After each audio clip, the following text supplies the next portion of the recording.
د دې ساعت تازه او لنډ مهم خبرونه ته ښه راغلاست. په سلامونه مو هرکلی کوم دوستانو، خدای دې وکړي چې جوړ او روغ اوسئ. د مطلب د شیر کېدو نه مخکې دغه خبرونه را سره تر پای وګورئ.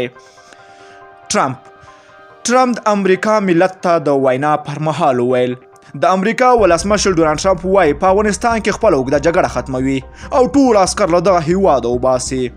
ټرمپ نن ملت ته په خپله کلنۍ وینا کې یو ځل بیا وویل چې په افغانستان کې د امریکا جګړه اوږده شوې ده او ټوله به یې امریکایي کورنۍ پرې کوي. ده ټینګار وکړ چې په افغانستان کې د امریکا اوږده جګړه پای ته رسوي او خپل سرتیره به وباسي. ټرمپ یو ځل بیا دا خبره په تکرار سره وکړه چې نه غواړي زرګونه بېګناه افغانان ووژني. د ده په وینا سولې خبرې روانې دي، جګړه به ختمیږي.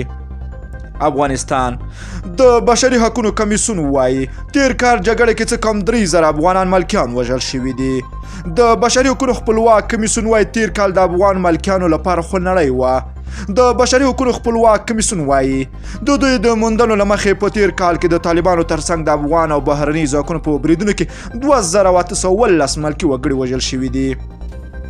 افغانستان په شکایتونو کمیسیونو کې اختلافات وروستۍ پرېکړه ځنډولې ده.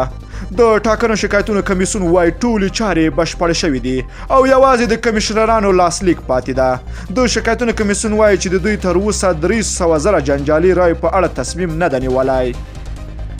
افغانستان د هوایي دهلیزونو له لارې تېره میاشت د 14 میلیونه ډالر په ارزښت صادرات درلودلی دي.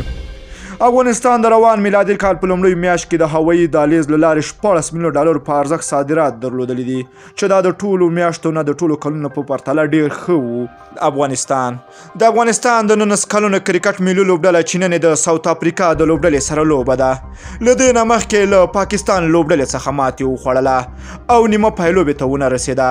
خدای دې وکړي دوستانو چې خبرونه مو خوښ شوي وي، که چیرته مو خوښ وي نو لایک او شیر کړئ. که غواړئ له تازه او دقیقو معلوماتو خبر شئ نو د المار پریس یوټیوب چینل حتما د سره سبسکرایب کړئ. نور مو په پاک رب سپارم، الله مو مل شه، خو وخت درته غواړم.